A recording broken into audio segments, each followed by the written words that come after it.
Hi, I'm Clyde Kilough, and this is Verse by Verse, a short podcast all about exploring the insights and lessons of the inspired Word of God.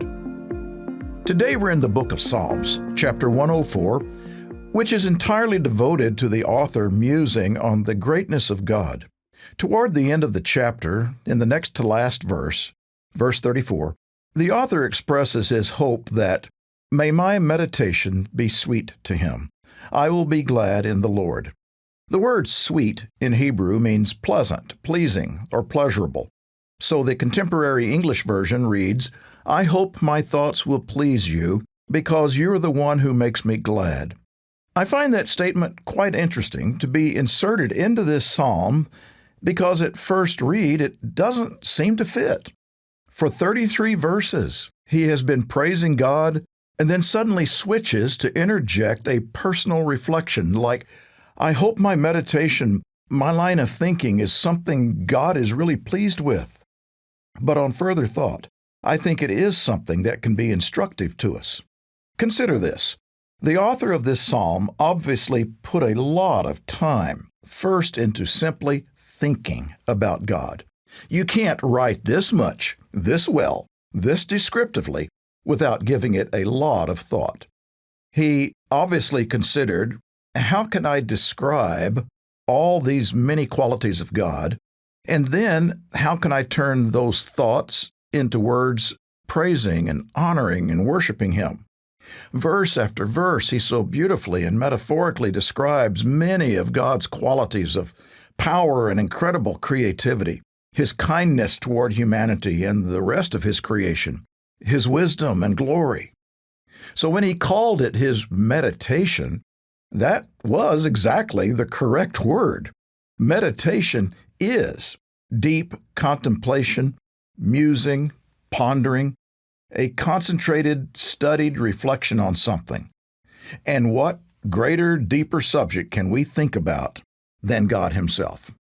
But then, after working to express all of his thoughts, it's as though he has an overwhelming sense of how inadequate he was as a mere mortal to try to capture in his limited human vocabulary the greatness of God. So he offers this hope that God, who knows our hearts, even though we may not be adequately able to express all that we feel, that God is happy with his thinking. You know, I picture in my mind that when he was praying to God, he might have said something like, "I wish I could express in a better way or more fully all that I'm thinking, but I just pray that what I'm thinking is something that is very pleasing to you." And then later, when he actually wrote down these thoughts in this poetic fashion, he phrased it, "May my meditation be sweet to him." I guess that's how I envision this because, well, that's how I have felt from time to time. Have you ever felt that way?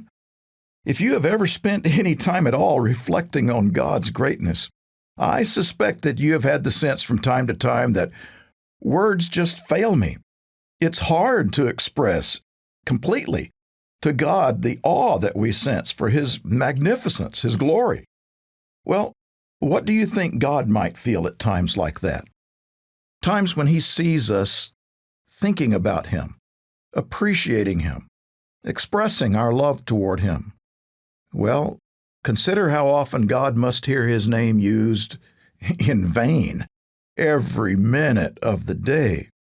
He hears so much people connecting His name with cursing at other people, or even cursing at Him in anger, blaming Him for things gone wrong.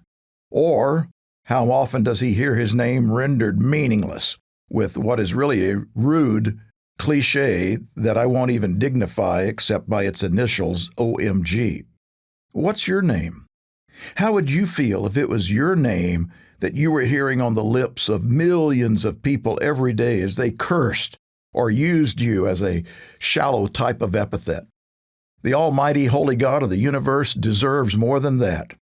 And don't you think that when He sees someone really meditating, not just thinking about for a few seconds, but meditating, contemplating about Him in such a positive manner as the psalmist was doing, that is indeed something that is such a contrast to the rest of the world, and that has to be very sweet or pleasing to Him.